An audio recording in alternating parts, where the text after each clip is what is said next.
Welcome to our video today, where we'll be exploring custom materializations in dbt, specifically when it comes to dynamic tables in Snowflake.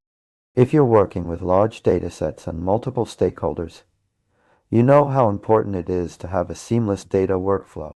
dbt has made it easier for us to manage our data transformations, but sometimes we need more control over the materialization process.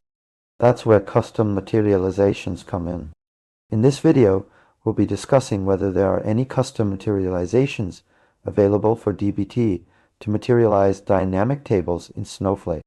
We'll dive into the details of what makes a table dynamic and how dbt handles these types of tables. By the end of this video, you'll have a clear understanding of your options when it comes to custom materializations in dbt. To start with, let's define what we mean by dynamic tables in Snowflake. In essence, a dynamic table is one that has columns or rows that are determined at runtime, rather than being fixed beforehand. This can be due to various factors, such as changes in the data source or schema evolution. Now, when it comes to dbt, materialization refers to the process of transforming your SQL code into actual database objects, like tables and views. The default behavior of dbt is to materialize tables as static entities. But this doesn't work well with dynamic tables, where the structure changes frequently. Fortunately, dbt provides a range of options for customizing the materialization process through macros and hooks. A macro in dbt allows you to extend the existing functionality by writing your own CUL code that can be reused across multiple models.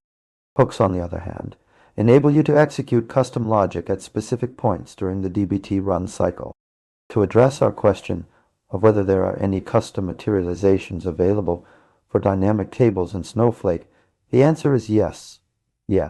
One possible approach is to write a macro that generates the SQL code for creating or altering the table structure dynamically. This way, you can control how dbt handles your dynamic tables and tailor it according to your needs. Well, for example, let's say you have a use case where the number of columns in a table changes based on user input. You could write a macro that takes this user input as an argument and generates the SQL code for creating the table with the correct number of columns. By using dbt hooks, you can then execute this macro at the beginning of each dbt run to ensure that your table structure is up to date. To summarize, we've discussed how custom materializations in dbt can help when working with dynamic tables in Snowflake. Here are the key points.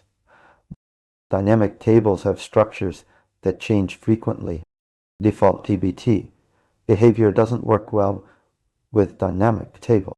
Custom materializations through macros and hooks provide a solution. We've shown that there are custom materialization options available for dbt to handle dynamic tables in Snowflake. By leveraging the flexibility of dbt's macro and hook system, you can tailor your data workflow to meet the unique needs of your use case.